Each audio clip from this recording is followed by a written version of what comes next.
Halo, Assalamualaikum warahmatullahi wabarakatuh. Halo kawan-kawan, bersama saya lagi Ahmad Satria Fazlur Rahman. Matchday pertama Asian Cup ya, atau dulunya AFF Under 16 ini telah bergulir di Stadion Manahan Solo. Diawali dengan pertandingan antara Laos dan juga Filipina. Kemudian dilanjutkan dengan tuan rumah kita Indonesia melawan Singapura. Secara peta kekuatan di press conference atau konferensi pers yang dilakukan oleh grup yang diisi oleh Indonesia, kemudian Filipina, kemudian Singapura dan Laos, itu tiga-tiganya sepakat atau sependapat. Pelatih Singapura, pelatih Laos, dan pelatih Filipina, ketiga-tiganya mereka sependapat bahwa tim nasional Indonesia adalah tim yang kuat, tim terkuat di grup ini. Nah, akan tetapi tetap saja hal ini jangan menjadi sebuah yang membuat para pemain dan juga staf pelatih terlena. Akan tetapi ada sesuatu yang ingin saya sampaikan dan ingin saya tekankan terutama pada para pemain timnas muda ini dan juga kepada para petinggi di PSSI bahwa kita tidak usah memberikan target tinggi bagi para pemain di AFF ini, karena memang AFF ini jadikanlah saja sebagai batu loncatan supaya nanti mereka bisa lolos ke kualifikasi Piala Asia. Maksud saya di kualifikasi Piala Asia mereka lolos nanti ke Piala Asia. Setelahnya bisa lolos ke Piala Dunia. Puncaknya di Piala Dunia ya. Jadi untuk AFF ini nggak usah berikan target-target yang besar lah. Dan mengapa saya berbicara seperti itu? Karena saya cinta tim nasional kawan-kawan ya. Jangan bilang atau jangan menganggap bahwa saya berbicara seperti ini karena tim nasional tidak cinta timnas. Sebaliknya saya cinta timnas. Kita berkaca pada pengalaman kita beberapa tahun yang lalu di mana kita selalu saja mengeluhkan para pemain muda, memberikan target tinggi kepada para pemain muda, tapi ternyata mereka melempem di usia matang.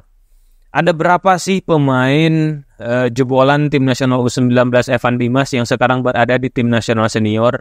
Tidak ada kawan-kawan.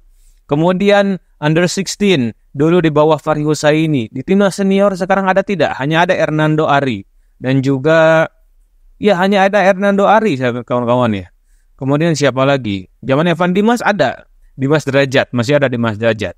Nah, kemudian selanjutnya mana yang lain? Nah, ini adalah menurut saya sebuah kesalahan yang kita buat, yang kita ulangi lagi dan lagi, di mana kita terlalu mengeluh-elukan tim nasional di usia usia muda. Kita ingat pada zaman dahulu tim nasional U19 itu menjadi sebuah primadona, padahal mereka itu masih muda dan poin FIFA nggak dihitung ya dari turnamen usia muda, meskipun itu Piala Dunia sekalipun itu tidak dihitung kawan-kawan. Jadi usia muda itu untuk pembinaan, betul-betul pembinaan.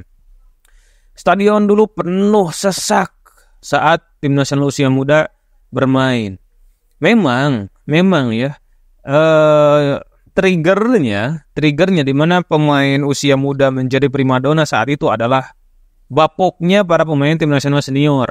Jadi tim nasional senior itu udah ancur-ancuran kawan-kawan, performanya jelek, kalah terus, bahkan lawan Filipina dulu pernah dibantai. Udah saking kita kecewanya dengan performa dari tim nasional senior yang mainnya terkesan asal-asalan, jadi kita menumpahkan harapan kita agar tim nasional itu bisa berjaya dan mendapatkan piala kepada tim nasional kelompok umur. Maka itu adalah kesalahan kita juga sebagai supporter pada zaman dahulu, sehingga ekspektasi yang begitu besar dan juga fasilitas yang diberikan yang begitu mewah kepada pemain muda itu menghancurkan karir mereka di masa depan. Nah, selanjutnya untuk vibe sekarang itu sebaliknya, di mana tim nasional senior mendapatkan vibe yang lebih luar biasa hebat dibanding di usia umur. Bisa di kelompok umur kita bisa lihat saat U20 bermain di bawah Indra Syafri sekarang, dan juga saat tadi malam Indonesia bermain U16 di bawah Coach Nova Arianto. Itu kan vibe-nya nggak seperti dulu gitu ya, dan juga nggak seramai senior. Dan ini bagus dan kita pertahankan. Mari kita dukung tim nasional kelompok umur, tapi nggak usahlah full stadium, nggak usahlah kita memberikan sesuatu yang wah kepada para pemain muda. supaya mereka tetap haus. Jadi kalau mereka melihat bahwa tim nasional senior itu mentereng, fasilitas yang mereka dapatkan bintang 5, kemudian juga mereka mendapatkan keterangan yang luar biasa, bonus mereka tinggi, kemudian juga mereka fansnya banyak, saat mereka bermain stadium sangat penuh, kemudian sorotan itu banyak ke tim nasional senior, otomatis para pemain muda cita-citanya ingin menjadi pemain timnas senior. Tapi saat mereka sekarang baru saja menang lawan Singapura, kemudian baru saja menang AFF U19, AFF U16, mereka diberikan bonus yang sangat besar. Mereka diberikan sorotan yang luar biasa, sampai-sampai diundang oleh dangdut, diundang oleh TV ke sana kemari. Nah, itu kan membuat mereka setidaknya mereka sudah merasa cukup. Mereka sudah merasa saya sudah mendapatkan hal yang banyak sekarang. Jadi mereka tidak haus ingin menuju kepada tahapan tim nasional senior. Maka dari itu ini bagus. Jadi Coach Nova pun seperti itu. Beliau menekankan bahwa fasilitas yang diberikan kepada U16 nggak boleh sebagus senior. Dan ini yang harus diperhatikan oleh PSSI supaya tetap tim-tim junior ini mereka haus dan tujuan mereka ingin menjadi pemain senior di tim nasional Indonesia senior. Nah, begitu kawan-kawan ya. Nah, oke, kita langsung sekarang ke jalannya pertandingan tim nasional U16 tadi malam. Meskipun tim nasional Indonesia U16 di bawah Coach Nova ini menang telak 3-0 atas Singapura, tapi menurut saya ini adalah ugly win ya. Kemenangan yang nggak terlalu bagus sih ya. Karena memang jalannya pertandingan masih terdapat beberapa hal yang miss. Memang ini adalah debutnya seorang Coach Nova Arianto. Jadi kita paham lah bahwa ini debut. Beliau baru debut menjadi head coach. Dan apa yang ditunjukkan di lapangan itu menunjukkan bahwa memang Coach Nova Arianto masih debut. Dan ini normal-normal saja ya. Dan para pemain itu kan baru bermain sekarang di laga internasional resmi, sehingga pastilah mereka sangat-sangat nervous. Terlihat beberapa keputusan yang salah menurut saya. Apalagi di babak pertama itu banyak sekali umpan-umpan through pass, ya, umpan-umpan through pass yang sering kali gagal, tapi terus lagi dicoba. Coach Nova ini kan berguru kepada Coach Sintayong. Nah, di usia 16 ini belum terlihat sentuhan-sentuhan pendek yang biasa diterapkan oleh Coach Sintayong di tim nasional senior. Memang sulit kawan-kawan ya untuk menerapkan passing-passing pendek, kemudian through pass dan juga long pass akurat di kelompok umur.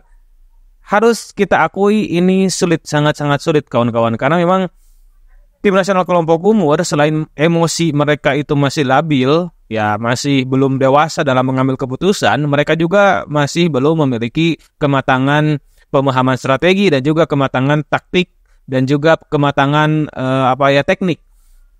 Jangan kita bandingkan dengan apa yang bisa ditunjukkan oleh seorang Tom Haye. Mereka kan sudah kenyang pengalaman.